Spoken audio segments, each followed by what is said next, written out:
आप देख रहे हैं यंग बाइट्स। मैं हूं आपके साथ पूजा ठाकुर।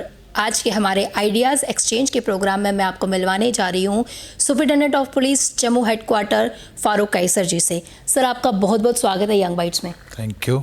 सर, अगर आपकी यहाँ तक की जर्नी की बात की जाए, एक पुलिस फील्ड में जब हम जाते हैं, एक ऑफिसर रैंक तक पहुँचते हैं, कितनी मुश्किलात से हम वहाँ तक पहुँचते हैं, कितना स्ट्रगल हमें करना पड़ता है, इसके बारे में हम जानना चाहेंगे। देखिए, जहाँ तक स्ट्रगल का सवाल है तो वो अंग्रेज़ी में कहते हैं कि nothing is worth having which comes easily. तो इसलिए स्ट्रगल ऑफ कोर्स रही है। और मेरी जो स्कूलिंग है वो बुद्धल मेरा गांव है, जो कि डिस्ट्रिक्ट राजौरी जो हेडक्वार्टर है वहाँ से 60 किलोमीटर्स ईस्ट की तरफ है। वहाँ से मेरी स्कूलिंग हुई है और 11th जो है वो मैंने वहीं से की। उसके बाद हम जो है वो आगे राजौरी, वहाँ से जो है मैंने 12th की और उसके बाद जो मेरा कॉलेज था वहीं से की मैंने ग्रेजुएशन, और फिर उसके बाद जम्मू से LLB किया जी। और इस सब जर्नी के दौरान कहो तो उतना ज़्यादा स्ट्रगल जितना ऐसे लगता है उतना नहीं था, चूँकि फैमिली का जो मतलब बैकग्राउंड था वो अच्छा मतलब डिसेंट बैकग्राउंड था। फादर जो थे मेरे वो टीचर थे, मतलब रिटायर हो गए हैं और थे तो, और ख़ासकर जो टीचर्स होते हैं वो बड़े टफ़ टास्क मास्टर्स होते हैं और मतलब बड़े स्ट्रिक्ट वो मतलब वो डिसिप्लिनेरियंस होते हैं। तो वो थे, तो उन्होंने गाइड किया और हमें जो है उनका बड़ा ये एक रहता था कि बच्चे पढ़ाई में जो है वो अपना पूरा करें तालीम और अच्छे से पढ़ लिख जाएं। तो उस तरह की स्ट्रगल जैसे कहते हैं वैसे नहीं थी। बट येस, अगर एग्ज़ाम क्वालिफाई करने की बात करें तो हाँ, स्टेट लेवल का एग्ज़ाम था और उसके लिए जो PSC है, जो पहली बार जब मैं अपीयर हुआ तो फर्स्ट जो अटैम्प्ट थी उसमें थ्रू नहीं हो पाया। मैं इंटरव्यू तक पहुंचा और फिर ड्रॉप हुआ 2001 वाले में, और फिर 2004 में आई वाज थ्रू। तो ठीक है, मतलब of course it was struggle थी। फारूक जी, मैं ये जानूंगी, जब हम स्कूल में होते हैं हमें एक टॉपिक मिलता है माई एम इन लाइफ। तो कुछ स्टूडेंट्स जो होते हैं वो लिखते हैं my aim in life to become doctor, inspector या पुलिस में या कुछ भी लिख देते हैं। आपने क्या लिखा था जब आप अपने स्कूल टाइम में थे? एक्चुअली जहाँ तक एम्स का है तो मेरे केस में वो चेंज होते गए वक्त के साथ। मतलब जब मैं छोटा था बहुत तो मैं डॉक्टर बनना चाहता था और उस टाइम हमारे डॉक्टर और इंजीनियर ही होता था। और उसके बाद जब थोड़ा बड़ा हुआ तो मेरे कुछ मतलब हमारे एरिया में जो थे वो हमारे मतलब मेरे फादर के कुछ एक दो दोस्त थे, वो पुलिस के ऑफिसर्स थे, तो मैं उनसे इंस्पायर हुआ। उसके बाद जब मैं कॉलेज में था तो एक वक्त पे मैं MBA करना चाहता था और मतलब मैनेजमेंट में जाना चाहता था। फिर finally I settle for law. तो LLB के बाद मैंने जो है वो ज्वाइन की, वकालत भी की कुछ अर्सा। So these kept on changing, but with the passage of time एक चीज़ थी कि चूँकि फादर जो थे वो नौकरी में थे और हमारा भी वही था कि नौकरी जो है वो करनी है, तो उसमें कुछ अच्छा करने की एक तमन्ना थी, दिल में चाहत थी एक। और स्टेट सर्विसेज का जहाँ तक सवाल था तो वहाँ से ये बेस्ट सर्विसेज थी जो यहाँ अवेलेबल थी। तो उस वक़्त जब एग्ज़ाम हुआ, जब ये जो है इसका वो नोटिफिकेशन आए और हमने जब देखा कि जो हमारे साथ वाले क्वालिफ़ाई कर रहे हैं, तो फिर रुझान हमारा KS की तरफ ही था और वो अल्हम्दुलिल्लाह क्वालिफ़ाई हो गया। बचपन में हम सारे शरारत करते हैं, सारे मतलब कि एक शरारत का जो लेवल होता है खेलने कूदने का वो तो रहता ही है। अब जब आपने सोचा कि मुझे एक पुलिस फील्ड में जाना है, इस फील्ड को जीना है, किस तरह से होती है, कोई एक्स्ट्रा एक्टिविटीज़ भी आप करते थे स्कूल या कॉलेज के टाइम पे जो आपको लगता है कि नहीं मुझे अभी तक उसको अपने साथ बरकरार रखें? क्योंकि एक अपना प्रोफेशन होता है, एक पैशन होता है। एज सच कोई उस तरह का नहीं था, बट थोड़ा मुझे पढ़ने का शौक़ था और मैंने जो है बुक्स का जो है तो मतलब उस टाइम में मैं अपने हिसाब से बुक्स थी मेरे पास, छोटी सी एक वो लाइब्रेरी थी और मैं बुक्स लेके पढ़ता भी था। उसके अलावा पोइट्री का शौक़ था, पढ़ने का, और वो एक इंटरेस्ट थे। रही जहाँ तक ये पुलिस वाली बात के इसके हिसाब से कोई एक्टिविटी तो एज सच वैसा कुछ नहीं था। जी नहीं था। तो पेरेंट्स हमेशा से मतलब कि पेरेंट्स ने हमेशा सपोर्ट की, जिस तरह से पहले आप डॉक्टर बनना चाहते हैं क्योंकि उस टाइम पे डॉक्टर और इंजीनियर का ही ज़्यादा स्कोप रहता था कि ये दोनों में से कुछ भी बन जाए तो अच्छा रहता है। तो आपने जब सोचा कि मुझे इस फील्ड में जाना, पेरेंट्स का कितना सपोर्ट आपके साथ रहा है या पेरेंट्स की कुछ डिमांड थी? क्योंकि पेरेंट्स का ज़्यादा रहता है ना कि बच्चे को डॉक्टर बनाना या इंजीनियर बनाना या किसी फील्ड में भेजना है, वैसा कुछ डिमांड करते थे वो आपसे कि आपकी खुद की चॉइस थी? नहीं, फादर जो थे मेरे, उनका बेसिक ये था कि आप लोग पढ़ लिख जाओ और मतलब हाईली क्वालिफाइड हो जाओ। उसके अलावा एज सच वो डिमांडिंग नहीं थे, बट येस दे वांटेड कि आप जो है ज़िंदगी में कुछ अच्छा करो। और उसके लिए बट हमें उन्होंने एक लिबर्टी दे रखी थी कि आप अपना जो कैरियर हैं वो अपने हिसाब से खुद चुनो, और जो आपको लगता है आप उसी में जाओ। मतलब there was nothing like compelling us to do one particular thing और द अदर, ऐसा कुछ नहीं था। जी, जब आप इस फील्ड में आए सबसे पहले आपकी पोस्टिंग कहाँ पे हुई? मेरी जो पहली पोस्टिंग थी वो मैं डीएसपी डीआर था यहाँ सांबा डिस्ट्रिक्ट में, वहाँ मैं रहा और कोई 1 साल वहाँ मैंने एज ऑफिशिएटिंग डीएसपी डीआर काम किया।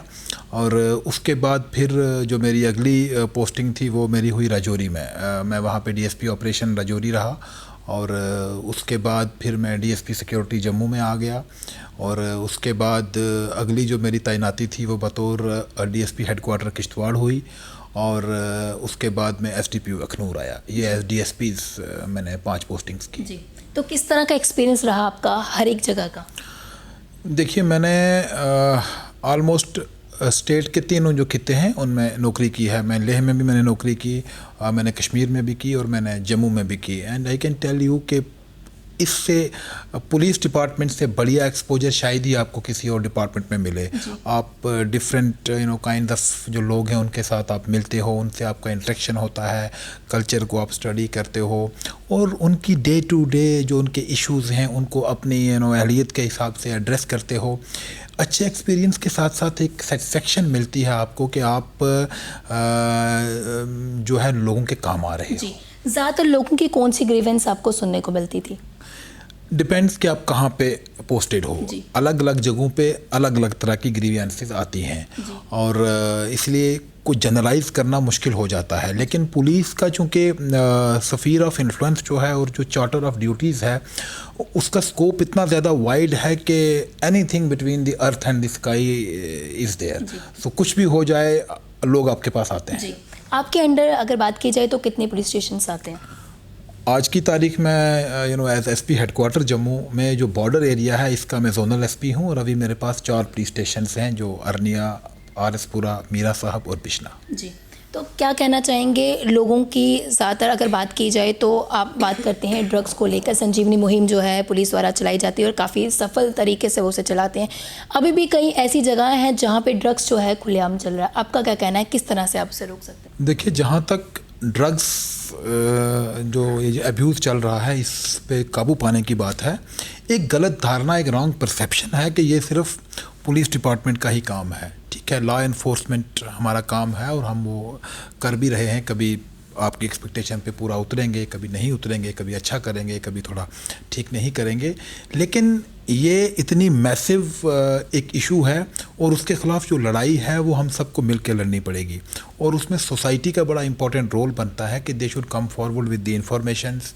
और इंफॉर्मेशन से भी ज़्यादा इम्पॉर्टेंट है कि हमारे जो अवेयरनेस प्रोग्राम्स हैं जिनमें हम जो है लोगों को इसके ख़िलाफ़ अवेयर करते हैं और हमारे कुछ और प्रोग्राम्स चल रहे हैं, जैसे हमारा एक टोल फ्री जो नंबर हमारा चल रहा है 9086100100, उस पर इंफॉर्मेशन दें और अपने बच्चों के साथ जो अपने उनके लोग हैं उनके साथ इसके बारे में बात करें ताकि एक अवेयरनेस क्रिएट हो।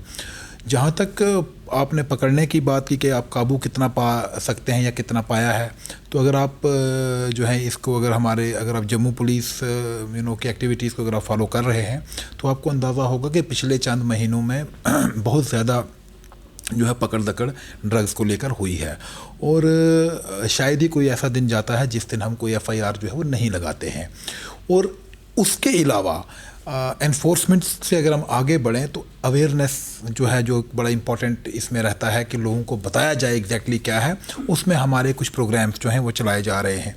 एक उसमें अगर आपने सुना होगा बड़ा एक हमारा एक वो प्रॉमिसिंग प्रोग्राम है केयर फॉर योर बॉडी। वो हमने पहले जो स्टार्ट किया था प्राइवेट स्कूल से और अब वो जो है वो गवर्नमेंट स्कूल्स में हम चला रहे हैं। और बेसिकली जो यंग जो एज के बच्चे हैं 8th से ऊपर के 9th 10th 11th 12th इन कक्षाओं में जो बच्चे पढ़ते हैं, जो ये हमारा टारगेट ग्रुप है और इनके अंदर हम इस प्रोग्राम के थ्रू अवेयरनेस क्रिएट कर रहे हैं।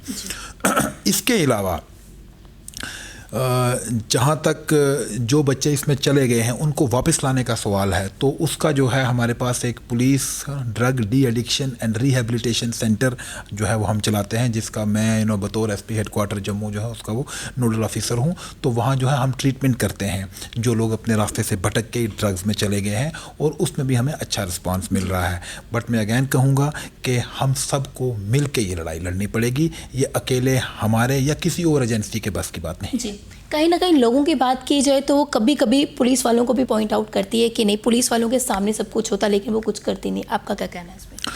जहाँ तक मैं ये नहीं कहता हूँ कि वी आर एंजेलिक, जी जी, ब्लैक शीप्स हर जगह होती हैं और पुलिस में भी हो सकती हैं। लेकिन अगर आप को मैं बताऊं कि पिछले तकरीबन 3 महीने पहले हमने एक कंसाइनमेंट ड्रग्स का पकड़ा था, और उसमें 2 पुलिस वाले जो कि उड़ी से ड्रग्स लेकर जम्मू आ रहे थे वो हमने गिरफ़्तार किए थे। वो अभी भी जो हैं वो कस्टडी में हैं। उसके अलावा कुछ 10 या 15 दिन पहले हमने मीरा साहब में से 75 ग्राम जो है हीरोइन पकड़ी थी मेरे इलाके में, और 3 एसपीओ जो थे उनको गिरफ़्तार किया गया था। 2 जो एसपीओ थे वो हंदवाड़ा डिस्ट्रिक्ट के थे कश्मीर में, और एक जो था वो हमारे जम्मू का था, और उसको डिसंगेज भी कर दिया गया है, और जो 2 हैं उनके लिए जो एसपी हंदवाड़ा को लिखा गया है, और ये तीनों जो एसपीओज हैं ये अभी जो है कस्टडी में हैं। सो ज़ीरो टॉलरेंस की पॉलिसी है ड्रग्स में जो डील करते हैं उनके खिलाफ। वो ABCD कोई भी हो, कानून की नज़र से कोई भी बच सकता उसको जो है स्पेयर नहीं किया जाएगा। जी, मुझे बताइए आपके लिए कामयाबी का क्या मंत्र है? कामयाबी का मंत्र है commitment, dedication and trust in God. जी, हमारे माध्यम से जो भी व्यूअर्स आपको देख रहे हैं, खासकर युवाओं की बात करूंगी, उनके लिए क्या मैसेज रहेगा आपकी तरफ से? मैं आजकल जहाँ भी जाता हूँ युवाओं के लिए जो है एक ही उनको मेरा मैसेज वो रहता है कि ड्रग्स से दूर रहें, और जो है अपनी जो एनर्जीज़ हैं उनको आप जो है कंस्ट्रक्टिवली और पॉजिटिवली यूज़ करें। आपके लिए आगे जो है जहाँ तक अपॉर्चुनिटीज़ की बात है, स्काई इज़ द लिमिट, लेकिन शर्त इतनी है कि आप अपने अंदर जो छुपा हुआ टैलेंट है उसको समझें और उसको जो है कंस्ट्रक्टिवली जो है यूज़ करें। Thank you so much sir, हमारे साथ जुड़ने के लिए, कीमती जानकारी देने के लिए। थैंक यू पूजा। तो ये आज के हमारे आइडिया एक्सचेंज के प्रोग्राम में हमने फारूक जी से बात की। काफ़ी अच्छा मैसेज उन्होंने खासकर युवाओं के लिए दिया, और साथ ही साथ इनका ये भी कहना था कि सिर्फ एक पुलिस के, हम जिस तरह से एक पुलिस पे ही सब कुछ कह देते हैं कि पुलिस का ही सारा काम है ड्रग्स से बचने के लिए, लेकिन ऐसा कुछ नहीं है। हमारा एक नागरिक होने के नाते हमारा ये फ़र्ज़ बनता है कि कोई भी अगर इलीगल एक्टिविटीज़ हो रही है उसे पुलिस तक पहुँचाया जाए। अगर पुलिस किसी जगह नहीं पहुँच पाती तो ये हमारा कर्तव्य है कि उनको अवेयर किया जाए। और जिस तरह से उन्होंने एक नंबर भी बताया कि 9086100100, अगर आपको कहीं भी कोई भी इलीगल एक्टिविटीज़ दिखती है आप उस नंबर पे व्हाट्सएप कर सकते हैं। अगली अपडेट लेकर फिर मैं हाजिर होंगी, तब तक के लिए देखते रहे यंग बाइट्स। वीडियो जर्नलिस्ट अभिषेक के साथ मैं पूजा ठाकुर, यंग बाइट्स जम्मू।